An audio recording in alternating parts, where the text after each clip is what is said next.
Environment. Interview with Wangari Maathai, environmental activist and Nobel Prize winner.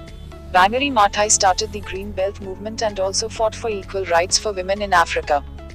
She is the first African woman to win the Nobel Peace Prize.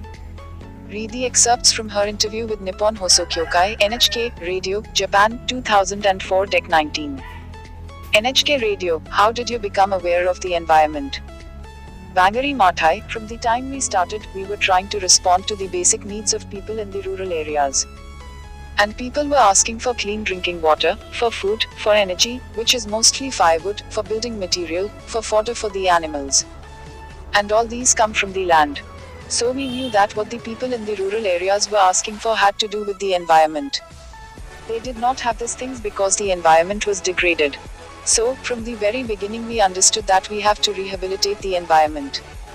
The forested mountains were the source of water and the source of rain, so when you deforest, you cause a shortage of water and a change of rainfall patterns, and therefore people are not able to get food and water. Therefore, in order for them to have good environment that can sustain their livelihoods, it is important to have a government that accounts to them, that protects their interests, that is concerned about their lives. NHK Radio, how is peace connected to a good environment? WM, many wars that are fought in the world are fought over natural resources. Some wars are fought because the environment is so degraded that it is not able to support communities, and so they fight over the little that is left. Others are fought because some people want to take a lot of the resources, to control them, and to keep many other people out. Now, whether this happens at the national level or at the regional level or even at global level, sooner or later there is discontent. And when that discontent is strong enough, there is conflict. So good management of the natural resources, equitable distribution of these resources, is important for peace. At the same time, good management of the natural resources is not possible if you do not have democratic space, respect for human beings, respect for human rights, giving other people dignity. That is why the three themes are related, like the African stool, with three legs and the basin on which you sit. The three legs, one leg is peace, the other leg is good governance, the third leg is sustainable management of resources. When you have those three legs, now you can put the basin, which is development. And if you try to balance that stool without those three, it won't happen. We have not shared our resources equitably. We have allowed some people, especially those in power, to acquire a lot at the expense of the majority. And we have also engaged in conflict. NHK Radio, what was the environment like when you were young, and how did you go about saving it? WM. When I was a child, which is almost more than 50 years ago, the environment was very pristine, very beautiful, and very green. We were a British colony, and the British government at that time started to clear-cut the indigenous forests in our forested mountains because they wanted to establish commercial plantations of exotic species of trees such as the pines from the northern hemisphere and the eucalyptus from Australia. These trees are very nice, they grow tall, and they grow very fast, but as they grow they destroy all the local biological diversity. All the flora and fauna disappeared. So although we were getting commercial timber for the growing timber industry, we also destroyed our local flora and fauna. As a result, these forests, which were the water towers, were no longer able to contain the water, so when the rains fell, the water ran downstream and ended up in the lakes and oceans instead of going down into the underground reservoir so that it could come back to us in the form of rivers. One thing we noted is that not only did the rain patterns change, became less, but also the rivers started drying up. We lost our local biological diversity. So that's a lot of damage to our environment.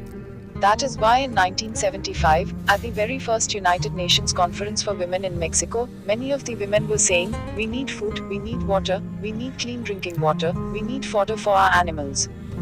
And I was wondering, what has happened? These are things that were there 20 years ago when I was a child. The environment had changed. And that's when I started this campaign to restore the vegetation and to restore the land and to rehabilitate the forests. NHK Radio, what happened when you started working with the women? WM. Well, the first time when I told them, let us plant trees, the women said they did not know how to plant trees. So I asked the foresters to come and teach them, but they were very complicated, they are professionals. It became very complicated for ordinary illiterate women, so I told the women, we shall use our common sense, and just do what we do with other seeds. Women work on the farms. They're the ones who plant. They're the ones who cultivate. They're the ones who produce food, so I told them that seeds of trees are like any other seeds. So if they were to treat these tree seeds the same way they treat other seeds of food crops, there is no difference. I told them to look for old broken pots even and put seeds there.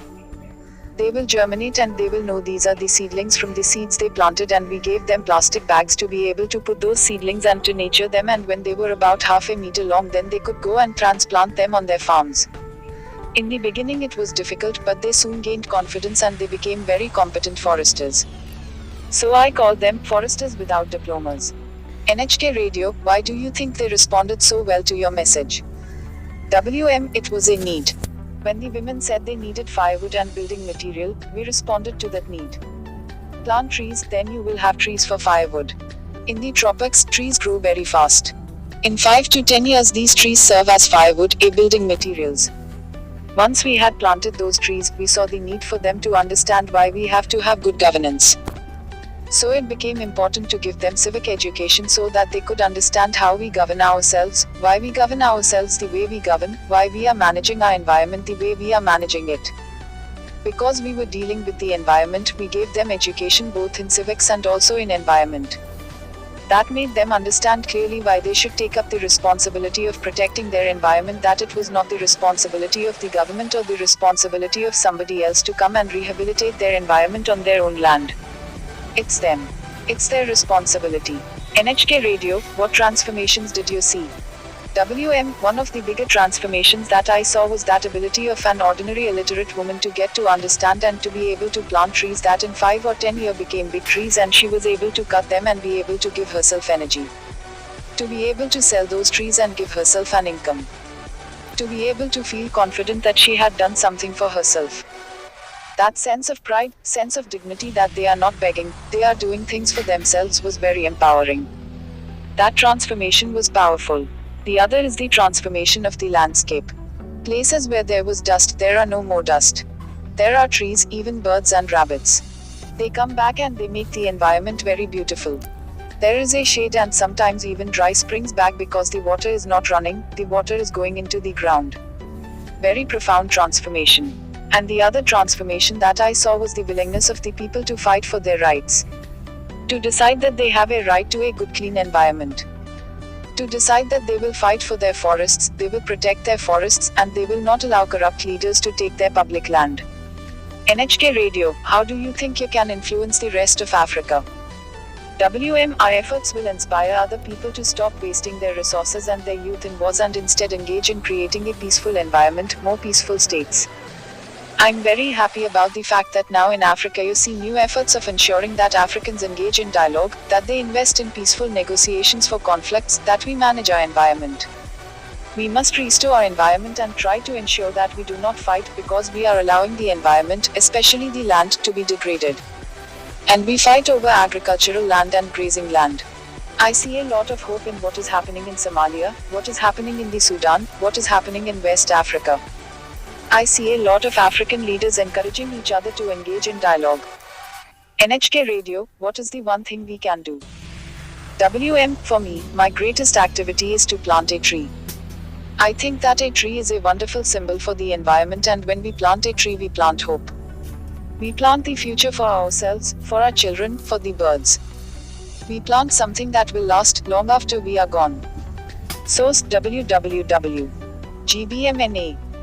A. PHP. Id equals 103. K. Naga Raju. S. A. English. 9,492,492,430.